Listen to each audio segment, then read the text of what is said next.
Okay. Good afternoon, students. Welcome to all. The previous class we have discussed about the organizations of data. So, how to organizations of raw data or fairy data, and the organizations of data before collections of data. The first one, collections of raw materials or raw data and also.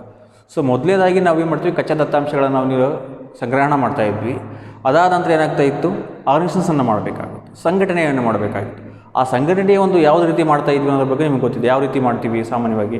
So method of classifications of 4 type of data: chronological, spatial, quantitative, qualitative classifications. Also ಸಮಯಕ್ಕೆ ಅನುಗುಣವಾಗಿ, ಸ್ಥಾನಕ್ಕೆ ಸಮಯಕ್ಕೆ ಮತ್ತು ಸ್ಥಾನಾನುಸಾರವಾಗಿ ಮತ್ತು ಗುಣಾತ್ಮಕವಾಗಿ ಮತ್ತು ಪರಿಮಾಣಾತ್ಮಕವಾಗೂ ಸಹ ನಾವೇ ದತ್ತಾಂಶಗಳನ್ನು ನಾವೇ ಮಾಡ್ತಾ ಹೋಗ್ತೀವಿ, ಸಂಘಟನೆಯನ್ನು ಮಾಡ್ತಾ ಇದ್ವಿ.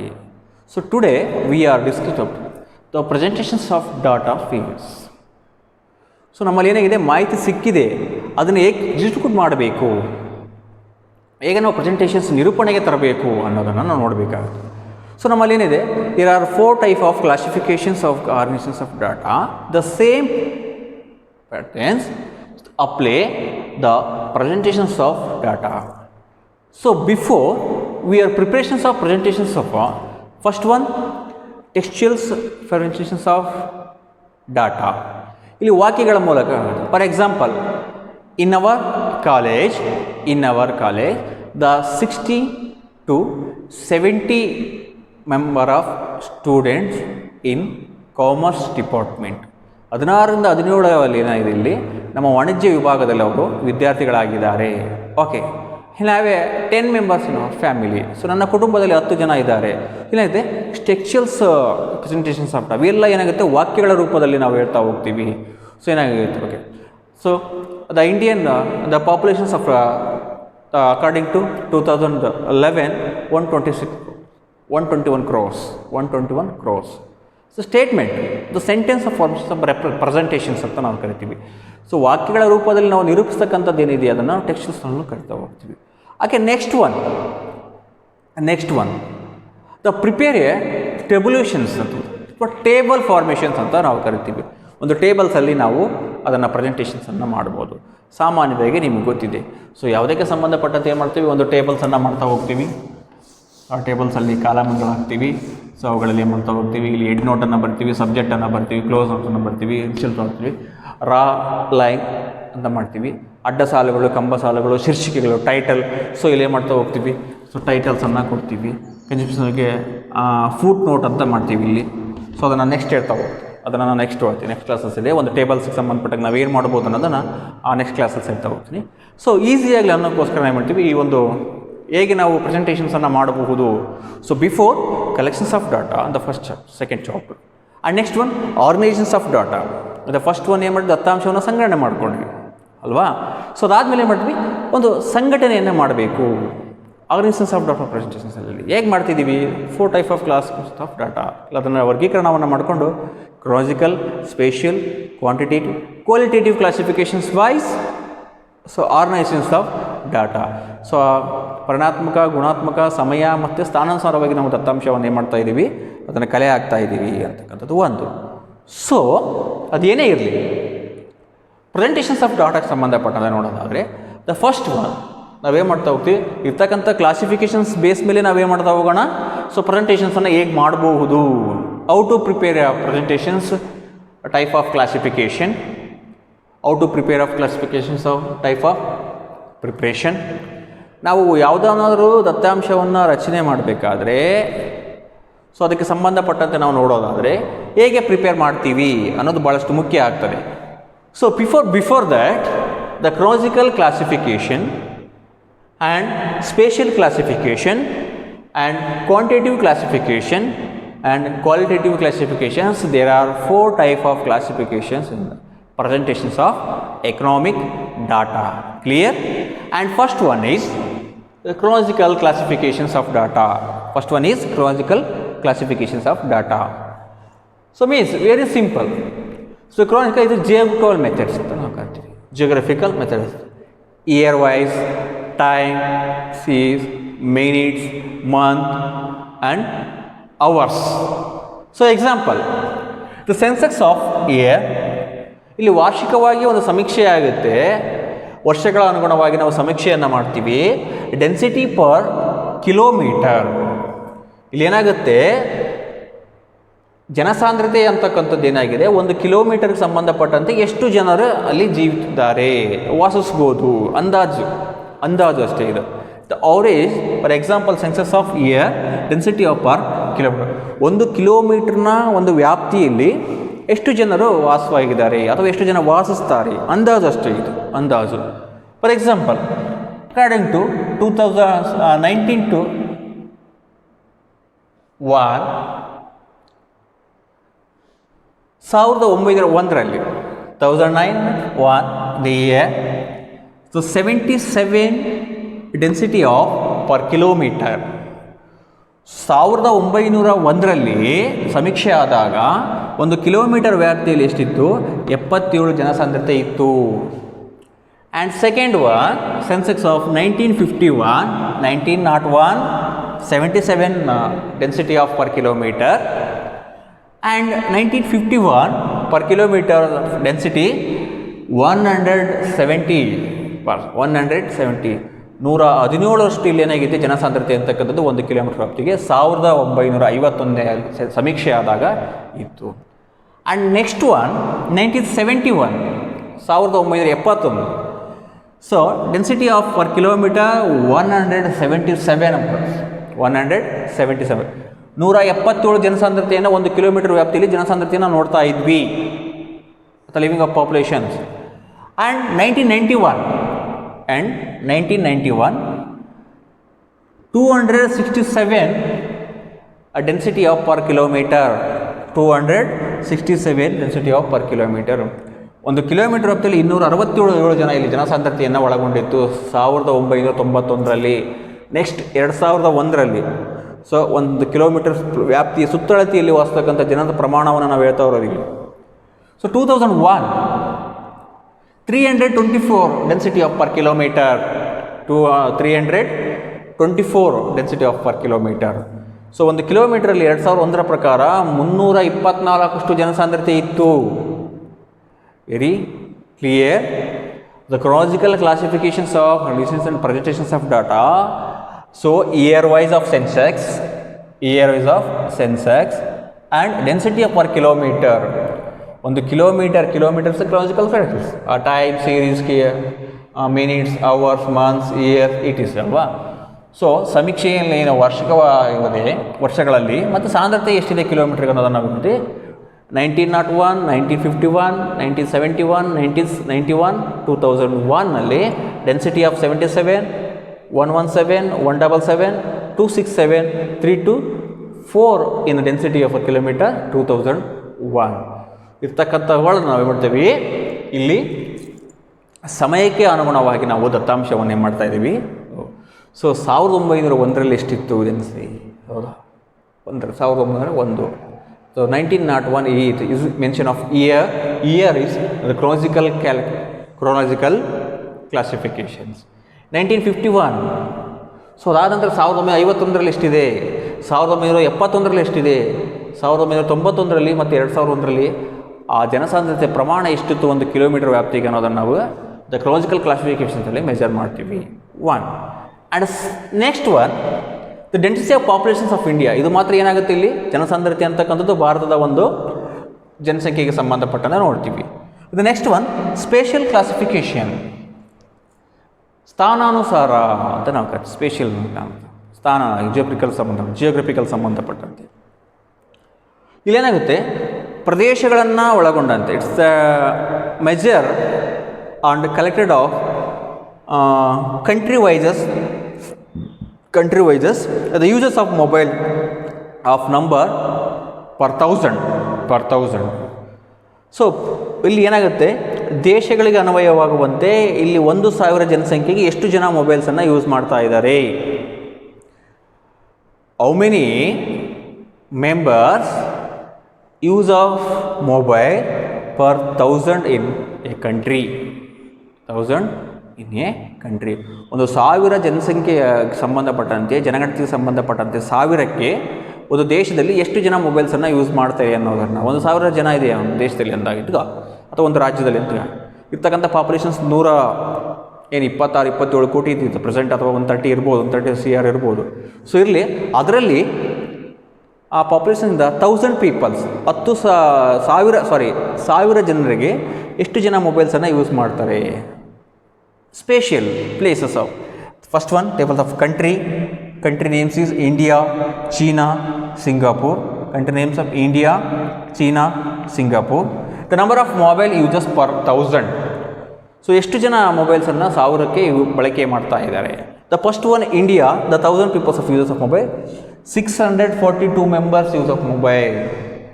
ಭಾರತ ದೇಶದಲ್ಲಿ 1000 ಜನರಲ್ಲಿ 642 ಏನು ಮಾಡ್ತಾ ಇದ್ದಾರೆ, ಇಲ್ಲಿ ಮೊಬೈಲ್ಸನ್ನು ಯೂಸ್ ಮಾಡ್ತಾ ಇದ್ದಾರೆ. According to 2001 census. One census ಅಲ್ವಾ. Next China, it's out of country, other country. China 1000 number of mobiles use per 642, same as it is same. ಯಾಕಂದರೆ populations is highest rich countries. China first place and second place India. So Bharat 2ನೇ ಸ್ಥಾನದಾಗಿದೆ, China ಮೊದಲಿದೆ ಪಾಪ್ಯುಲೇಷನ್ಸಲ್ಲಿ, ಜನಸಂಖ್ಯೆಯಲ್ಲಿ. So ಹಾಗಾಗಿ ಅವರೇಜಾಗಿ ಏನಾಗುತ್ತೆ, 1,000 ಜನಸಂಖ್ಯೆಗೆ 642 ಜನ ಇದ್ದಾರೆ. But Singapore, the number of uses mobile 1440. ಏಕೆ sir, how it is possible? ನಮ್ಮಲ್ಲಿ ನೋಡಿ 1000ಕ್ಕೆ ಎಷ್ಟು ಜನ ಯೂಸ್ ಮಾಡ್ತಾರೆ, ಇರ್ತಕ್ಕಂಥ 1000 ಜನ ಅಂತ ಕೊಟ್ಟಿದ್ದೀರಾ. ಸೊ 1000 ಜನಸಂಖ್ಯೆಗೆ ಮಾತ್ರ ಮೊಬೈಲ್ಸ್ ಇದ್ದಾಗ, ಸೊ ಪ್ರತಿಯೊಬ್ಬರಿಗಾದರೂ ಒಂದೊಂದು ಮೊಬೈಲ್ ಆಗುತ್ತೆ, 1000 ಆಗುತ್ತೆ ಅಲ್ಲಿಗೆ. ಇದೇನು sir 1440 uses of mobile, number of mobile uses ಅಂತ ಹೇಳ್ತಿದ್ರು, ಏನು ಸರ್? ಸೊ ಇಲ್ಲಿ ಏನಾಗುತ್ತೆ ಅಂತಂದರೆ, so business wise, technology wise ಏನು ಮಾಡ್ತಾ ಹೋಗ್ತಾರೆ, the one people use of 1 or 2 mobiles. So ಒಬ್ಬರು ಏನು ಮಾಡ್ತಾರೆ, ಕೆಲವರು ಒಂದಕ್ಕೆ ಅಥವಾ 2 ಮೊಬೈಲ್ಸ್ಗಳನ್ನು ಬಳಸುವಂಥ ಈಗ ಸಾಮಾನ್ಯವಾಗಿ ಏನು ಮಾಡ್ತಾರೆ, ಕಮರ್ಷಿಯಲ್, ಪ್ರಪೋರ್ಷನಲ್ ಅಂತ ಹೋಗುತ್ತೆ. ವೈಯಕ್ತಿಕವಾಗಿ ಇಂಡಿವಿಜುವಲ್ ಮತ್ತು ಪ್ರಪೋರ್ಷನಲ್, ವೈಯಕ್ತಿಕವಾಗಿ ಮತ್ತು ನಮ್ಮಲ್ಲಿರ್ತಕ್ಕಂಥ ಒಂದು ಸಂಬಂಧಪಟ್ಟಂತೆ ವ್ಯಾವಹಾರಿಕವಾಗಿ ನಾವು ಕಮರ್ಷಿಯಲಾಗೂ ಸಹ ಒಂದು ಮೊಬೈಲ್ಸನ್ನು, ಯಾಕಂದರೆ ಡಿಸ್ಟರ್ಬ್ ಆಗಬಾರ್ದು. ಸೊ 2 ಮೊಬೈಲ್ಗಳನ್ನು ಕೆಲವರು ಯೂಸ್ ಮಾಡ್ತಾ ಹೋಗ್ತಾರೆ. ಸೊ ಹಾಗಾಗಿ ಏನಾಗುತ್ತೆ, ಇಲ್ಲಿ 1000 ಜನರಲ್ಲಿ ಇಲ್ಲಿ 1440 ಅಷ್ಟು ಮೊಬೈಲ್ಸ್ ಅಷ್ಟು ಇಲ್ಲಿ ಏನು ಮಾಡ್ತಾರೆ, ಬಳಕೆಯನ್ನು ಮಾಡ್ತಾರೆ. ಸೊ ಹಾಗಾಗಿ it the special classifications justifications of spatials of country wise use of mobile per 1000. So ದೇಶಗಳಿಗೆ ಸಂಬಂಧಪಟ್ಟಂತೆ ಅಥವಾ ಸ್ಥಾನಗಳಿಗೆ ಸಂಬಂಧಪಟ್ಟಂತೆ ನೋಡೋದಾದರೆ ನಾವು ಯಾವ ಸ್ಥಾನಗಳ ಪ್ರದೇಶಗಳಿದ್ದಾವೆ, ಭಾರತ ಆಗಿರ್ಬೋದು, ಚೀನಾ ಆಗಿರ್ಬೋದು, ಸಿಂಗಾಪುರ್ ಆಗಿರ್ಬೋದು, ಅವುಗಳ ಬಳಕೆ ಏನಿದೆ, ಮೊಬೈಲ್ ಬಳಕೆಯನ್ನು ನಾವಿಲ್ಲಿ ಅಂತರಿಸ್ತೀವಿ. ಅದನ್ನು ನಾವು ಸ್ಥಾನಗಳು ಅಂದರೆ ಪ್ರದೇಶವಾರು. ಸೊ ನಮ್ಮ ದೇಶದಲ್ಲಿ 624 ಜನ ಮೊಬೈಲ್ ಯೂಸ್ ಮಾಡ್ತಾರೆ ಅಂದಾಗ, ಚೀನಾದಲ್ಲೂ 624 ಜನ ಯೂಸ್ ಮಾಡ್ತಾ ಇದ್ದಾರೆ. ಸಿಂಗಾಪುರಲ್ಲಿ 1440 ಮೊಬೈಲ್ಸ್ಗಳನ್ನು ಯೂಸ್ ಮಾಡ್ತಾ ಇದ್ದಾರೆ. ಸೊ ಈಗ ನಾವೇನು ಮಾಡ್ತೀವಿ, ಪ್ರೆಸೆಂಟೇಷನ್ಸ್ ಮಾಡ್ತೀವಿ. ಸೊ ಪ್ರೆಸೆಂಟೇಷನ್ಸನ್ನು ಮಾಡ್ತೀವಿ. So very simple concept of presentations of data, chronicle wise, spatial wise, quantity wise, qualitative wise. ಸ್ಥಾನಾನುಸಾರವಾಗಿ, ಸಮಯಕ್ಕೆ ಅನುಗುಣವಾಗಿ, ಗುಣಾತ್ಮಕವಾಗಿ ಮತ್ತು ಪರಿಮಾಣಾತ್ಮಕವಾಗಿ ನಾವೇನು ಮಾಡ್ತೀವಿ, ದತ್ತಾಂಶಗಳನ್ನು ನಾವೇನು ಮಾಡ್ತೀವಿ, ನಿರೂಪಿಸ್ತೀವಿ. ಸೊ ಮಾಹಿತಿಯನ್ನು ಕೊಡ್ತೀವಿ, ವರದಿಯನ್ನು ಕೊಡ್ತಾ ಇದ್ದೀವಿ ಅಲ್ವಾ. ಸೊ ನಿಮ್ಮ ರಿಸಲ್ಟ್ ಶೀಟನ್ನು ಏನು ಮಾಡ್ತಾ ಹೋಗ್ತೀವಿ ನಾವು, ಆಲ್ಮೋಸ್ಟ್ ಅಲ್ಲಿ ಇದರೊಳಗೆ ಹಾಕ್ತೀವಿ. ಯಾವುದರಲ್ಲಿ ಸಾಮಾನ್ಯವಾಗಿ ನೋಟಿಸ್ ಬೋರ್ಡ್ಗೆ ಹಾಕ್ತೀವಿ. Number of students 1 2 3 4 15, name of the students, subject first one Kannada, English and economics, accounts, stats and business study. So individuals ಇರ್ತದೆ. ಟೋಟಲ್ ಫೈನಲ್ ರಿಸಲ್ಟ್ಸನ್ನು ನಾವೇ ಮಾಡ್ತೀವಿ, ಪರ್ಸೆಂಟೇಜ್ ನೋಟಿಸ್ ಬೋರ್ಡ್ ಹಾಕ್ತೀವಿ. It is way of presentations. It's a way of presentations. One more example. And next one, third one, the first one, classical classifications is sensex of air density of per kilometer. The second one, spatial classifications, it's of country wise, India, China, Singapore, a number of users of mobile per 1000, so for 642, 642 and 144 due. And third one, quantitative classification. ಇಲ್ಲೇನಾಗುತ್ತೆ, ಪರಿಣಾತ್ಮಕವಾಗಿರ್ತಕ್ಕಂಥ ಒಂದು ದತ್ತಾಂಶವನ್ನು ನಾವು ವರ್ಗೀಕರಣವನ್ನು ಮಾಡ್ತೀವಿ. So ಆಗಿದ್ದಾಗೆ ಮಾಡ್ತೀವಿ. ಒಂದು example, for example weight per kg, student of per K G. ಇಲ್ಲಾಗುತ್ತೆ. ಸೊ ವಿದ್ಯಾರ್ಥಿಗಳಿದ್ದಾರೆ. ಸೊ ವಿದ್ಯಾರ್ಥಿಗಳ ಸಂಖ್ಯೆ ಇದೆ ಈ ಕಡೆಗೆ. ಇಲ್ಲಿ ಆ ವಿದ್ಯಾರ್ಥಿಗಳ ತೂಕವನ್ನು ನೋಡ್ತೇವೆ. ಫಾರ್ ಎಕ್ಸಾಂಪಲ್ ಅದು ಕ್ವಾಂಟಿಟಿವ್ ಪೀಸ್ ಇದೆ. ಕ್ವಾಂಟಿಟಿವ್ ಮೀನ್ಸ್ ಪ್ರಮಾಣ ಅಂತ ನಾವು ಕರಿತೀವಿ. It's depend of quantities wise, weight, height, age and marks wise ETC. So ಇಲ್ಲೇನಿದೆ weight per kg, student of kilo. So 25 to 30 kg, 35 to 30 kilogram.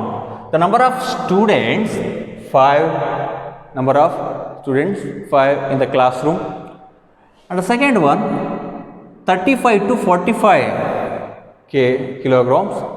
So 35ರಿಂದ 45 ತೂಕ ಇರತಕ್ಕಂಥ ಒಂದು ವಿದ್ಯಾರ್ಥಿಗಳ ಸಂಖ್ಯೆ, number of students 25. And next one 45 to 55 kilograms. So 45ರಿಂದ 55 kg ಇರ್ತಕ್ಕಂಥ ತೂಕ ಇರ್ತಕ್ಕಂಥ ವಿದ್ಯಾರ್ಥಿಗಳ ಸಂಖ್ಯೆ 12. 55 to 65 kilograms, number of students 8. So 55ರಿಂದ 65 kg ತೂಕ ಇರ್ತಕ್ಕಂಥ ವಿದ್ಯಾರ್ಥಿಗಳ ಸಂಖ್ಯೆ ಎಷ್ಟಿದೆ? 8 ಇದೆ. 45ರಿಂದ 55 kg ಅಷ್ಟು ತೂಕ ಇರ್ತಕ್ಕಂಥ ವಿದ್ಯಾರ್ಥಿಗಳ ಸಂಖ್ಯೆ 12 ಇದೆ.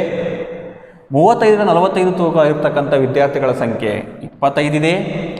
ಸೊ 25ರಿಂದ 35 kg ಇರ್ತಕ್ಕಂಥ ತೂಕ ಇರ್ತಕ್ಕಂಥ ವಿದ್ಯಾರ್ಥಿಗಳ ಸಂಖ್ಯೆ 5 kg ಇದೆ. So the quantitative wise classifications of formations, presentation. ನಿಮ್ಮ ಅಂಕಗಳ ಬಗ್ಗೆ ನಾನು ಹೇಳಿದೆ. ಅಲ್ಲಿ ಹೇಳಿದೆ ಕ್ವಾಂಟಿಟೀಸ್ ಇದೆ ನಮ್ಮಲ್ಲಿ, ತೂಕ ವೈಸ್ ಅನ್ನೋಕ್ಕಿಂತ ಆ ಪಡ್ಕೊಂಡಿರ್ತಕ್ಕಂಥ ಮಾರ್ಕ್ಸ್ ಏನಿದೆ 100/100. ಸೊ ಅದರ್ವೈಸ್ ಏನು ಮಾಡ್ತೀವಿ ನಾವು ಮಾರ್ಕ್ಸ್ಗಳನ್ನು ಒಂದು ಕಡೆ ಹಾಕ್ತೀವಿ. ಸೊ ಹಾಗೇನಿಲ್ಲ, ಅವರ ಒಂದು ತೂಕಕ್ಕೆ ಅನುಗುಣವಾಗಿ ವಿದ್ಯಾರ್ಥಿಗಳ ಸಂಖ್ಯೆಯನ್ನು ನಾವು ಗುರುತಿಸ್ತಾ ಇದ್ದೀವಿ. ಎಷ್ಟಿದ್ದಾರೆ?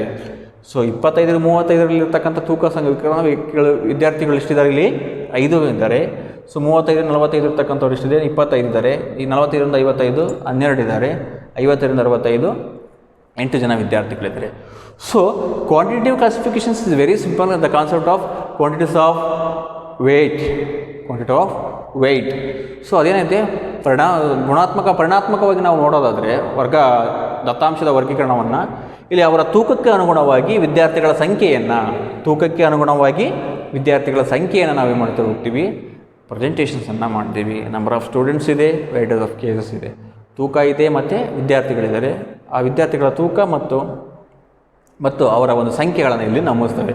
ಹೀಗೆ ನಾವು ಕ್ವಾಂಟಿಟಿವ್ ಕ್ಲಾಸಿಫಿಕೇಷನ್ಸನ್ನು ನಾವು ಪ್ರೆಸೆಂಟ್ ಮಾಡಲಿಕ್ಕೆ ಆಗುತ್ತೆ. Next 4th one qualitative classification, ಪರಿಮಾಣಾತ್ಮಕ ವರ್ಗೀಕರಣ ಅಂತ ನಾವು ಕರಿತೀವಿ. ಪರಿಮಾಣಾತ್ಮಕ ವರ್ಗೀಕರಣ, ಕ್ವಾಲಿಟೇಟಿವ್ ಅಥವಾ ಗುಣಾತ್ಮಕ ವರ್ಗೀಕರಣ ಅಂತ ನಾವು ಕರಿತೀವಿ. ಗುಣಾತ್ಮಕವಾಗಿರ್ತಕ್ಕಂಥ it's the representative of characters wise ಯಾರ್ಯಾರು ಏನು ಮಾಡ್ತಾ ಇದ್ದಾರೆ, ಕ್ಯಾರೆಕ್ಟರ್ಸ್, ಗುಣಗಳು ಅಂತ ನಾವು ಗುಣವಿಶೇಷಗಳು ಅಂತ ಕರಿತೀವಿ. Characters it's study of the qualitative classification studies characteristics ಅಲ್ವಾ. ಅವರ ಗುಣವಿಶೇಷಗಳ ಬಗ್ಗೆ ನಾವು ಏನು ಮಾಡ್ತೀವಿ? ಅಧ್ಯಯನ ಮಾಡ್ತೀವಿ. ಸೊ ಹಾಗಿದ್ದಾಗ ಹೇಗೆ ಇದನ್ನು ಮಾಡ್ತೀವಿ?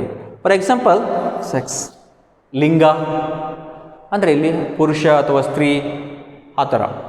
ಆಮೇಲೆ ಸೆಲ್ಫ್ ಎಂಪ್ಲಾಯ್, ಸ್ವ ಉದ್ಯೋಗಗಳ ಸಂಖ್ಯೆ ಎಷ್ಟಿದೆ. ನೆಕ್ಸ್ಟ್ ರೆಗ್ಯುಲರ್, ಸೊ ದಿನನಿತ್ಯದ ಆ ಒಂದು ಉದ್ಯೋಗ ಸಂಖ್ಯೆ ಏನಿದೆ.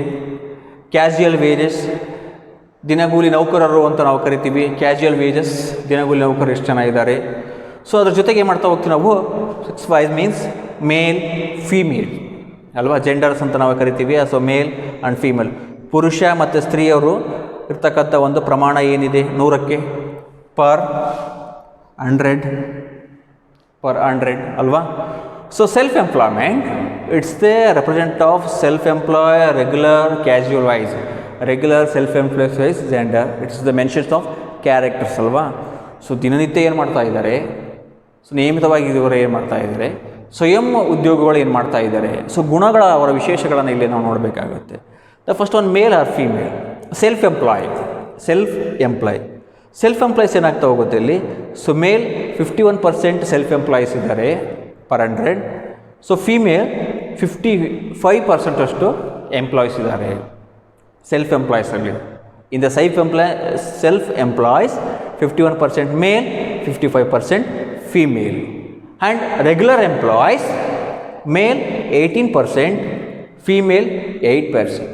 ಸೊ ನಿಯತ ದಿನಗಳಿಗೆ ಸಂಬಂಧಪಟ್ಟಂತೆ ದಿನನಿತ್ಯದ ಒಂದು ನೌಕರಿ ಸಂಬಂಧಪಟ್ಟಂತೆ ಅವರು 8% ಫೀಮೇಲ್ಸ್ ಇದ್ದಾರೆ, 18% ಯಾರಿದ್ದಾರೆ ಮೇಲಿದ್ದಾರೆ. ಆ್ಯಂಡ್ ಕ್ಯಾಶುಯಲ್ ವೇಜಸ್ ದಿನಗೂಲಿ ನೌಕರರು ಅಂತ ನಾವು ಕರಿತೀವಿ. ಸೊ ದಿನಗೂಲಿ casual wages for male 31% and female 37% in respect casual wages employees ಅಂತ ನಾವು ಕರಿತೀವಿ. ದಿನಗೂಲಿ ನೌಕರರ ಒಂದು ಸಂಬಂಧಪಟ್ಟ ಉದ್ದೇಶರಿಗೆ 31% ಪುರುಷರಿದ್ದಾರೆ, 37% ಇಲ್ಲಿ ಸ್ತ್ರೀಯರಿದ್ದಾರೆ ಅದು ಅಂತಕ್ಕಂಥದ್ದು ನಾವು ನೋಡ್ತೀವಿ. ಸೊ ಯಾಕೆ ಸರ್ ಇದು ಜಾಸ್ತಿ ಅಂತಂದರೆ ಇಲ್ಲೇನಾಗುತ್ತೆ, ಇಲ್ಲಿ ಹೋಮ್ ವರ್ಕ್ಸ್ ಅಂತ ಕರಿತೀವಿ.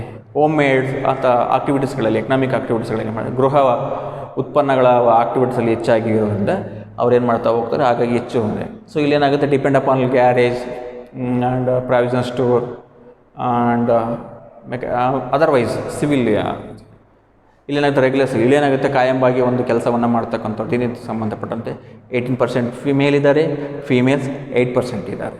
ಆ್ಯಂಡ್ 51% ಸೆಲ್ಫ್ ಎಂಪ್ಲಾಯೀಸ್ ಮೂಲಕ್ಕೆ ಮೇಲ್ 51%, ಫಿಮೇಲ್ 55%. ಯಾಕಂದ್ರೆ ಯಾವುದಾದ್ರೂ ಒಂದು ವೇಯಿಂಗ್ ಮಿಷಿನ್ಸ್ ಆಗಿರ್ಬೋದು, ಟೈಲರಿಂಗ್ ಆಗಿರ್ಬೋದು, and prepare of agarbatti, food formations ಅಲ್ವಾ, prepare of food and designing of clothes and co-curricular activities in the involved of female percent of 50%. ಒಂದು ಏನು ಚಟುವಟಿಕೆಗಳಿದ್ದಾವೆ, ಆರ್ಥಿಕ ಚಟುವಟಿಕೆಗಳಲ್ಲಿ ಏನಿದೆ, ಉತ್ಪಾದನೆಗೆ ಸಂಬಂಧಪಟ್ಟಂತೆ ಏನು ಮಾಡ್ಬೋದು, ಸೊ ಅವೆಲ್ಲವನ್ನು ಇಲ್ಲಿ ಏನು ಮಾಡ್ತಾರೆ, ಫೀಮೇಲ್ ಅಂತಕ್ಕಂಥವ್ರು ಹೆಚ್ಚು ಮಾಡ್ತಾ ಇದ್ದಾರೆ. ಸೊ ಅವುಗಳನ್ನು ನಾವೇನು ಮಾಡ್ತೀವಿ, ಅವರ ಒಂದು ಗುಣತ್ವಕ್ಕೆ ಸಂಬಂಧಪಟ್ಟಂತೆ characters wise 50% of female, 51% is male, 51% ಪುರುಷರು, 55% ಸ್ತ್ರೀಯರು ಇಲ್ಲಿ ಸೆಲ್ಫ್ ಎಂಪ್ಲಾಯ್ಸ್ ಇದ್ದಾರೆ ಅಂತಂದರೆ it's a mention of character. ಅವರ ಗುಣವನ್ನು ಇಲ್ಲಿ ಏನು ಮಾಡ್ತಾ ಹೋಗುತ್ತೆ, ನಾವು ಪ್ರೆಸೆಂಟೇಷನ್ ಮಾಡಬೇಕಾಗುತ್ತೆ. ಹಾಗಾಗಿ qualitative classification presentations of characters of male, female, self employ, regular employ and casual employ. Very simple. So ಈಗ ನಾವೇನು ಮಾಡ್ತೀವಿ, ದತ್ತಾಂಶವನ್ನು ನಿರೂಪಣೆ ಮಾಡಬೇಕಾಗುತ್ತೆ, ಸೊ ನೀಡಬೇಕಾಗುತ್ತೆ ಅಂತಕ್ಕಂಥದ್ದು. ಇವತ್ತೇನಿದೆ, ಒಟ್ಟು ಉತ್ಪಾದನೆ ಸಂಬಂಧಪಟ್ಟಂತೆ primary, secondary data and service primary source sector, secondary sector and service sector. Primary sector ಈಗ agriculture sector, secondary is industrial sector, third one is service sector, ಸೇವಾ ವಲಯ, ಕೃಷಿ ವಲಯ ಮತ್ತು ಕೈಗಾರಿಕಾ ವಲಯ ಅಂತ ಕರಿತೀವಿ. ದ ನಂಬರ್ ಆಫ್ ಪರ್ಸೆಂಟೇಜ್ ಏನಿದೆ ಅದು characters wise of collections of classifications of data and otherwise presentations of qualitative classifications of data the presentation. So the presentations, there are 4 types of presentations of data. The first one, chronological classification. So ಸಮಯಕ್ಕೆ ಅನುಗುಣವಾಗಿ ನಾವು ಅದನ್ನು ದತ್ತಾಂಶ ನಿರೂಪಣೆ ಮಾಡ್ತೀವಿ. Second one, spatial classifications and ಪ್ರದೇಶಗಳಿಗೆ, ಸ್ಥಾನಗಳಿಗೆ ಅನುಗುಣವಾಗಿ ನಾವು ಅದನ್ನು ಪ್ರೆಸೆಂಟೇಷನ್ ಮಾಡ್ತೀವಿ. And third one, quantitative classifications. ಪರಿಣಾತ್ಮಕವಾಗಿ ನಾವು ಏನು ಮಾಡ್ತೀವಿ, ದತ್ತಾಂಶವನ್ನು ಪ್ರೆಸೆಂಟೇಷನ್ ನಿರೂಪಣೆಯನ್ನು ಮಾಡ್ತೀವಿ. ಆ್ಯಂಡ್ ಕ್ವಾಲಿಟೇಟಿವ್ ಕ್ಲಾಸಿಫಿಕೇಷನ್, ಗುಣಾತ್ಮಕವಾಗಿರ್ತಕ್ಕಂಥ ಒಂದು ಕ್ಲಾಸಿಫಿಕೇಷನ್ಸ್ ಏನಿದೆ, ಸೊ ಅದನ್ನು ನಾವು ಏನು ಮಾಡ್ತೀವಿ, ನಿರೂಪಣೆಯನ್ನು ಮಾಡಲಿಕ್ಕೆ ಸಾಧ್ಯತೆ ಆಗಿದೆ. Clear? Okay. Next class we go with a diagrammatic or chart or pie chart. Okay, thank you.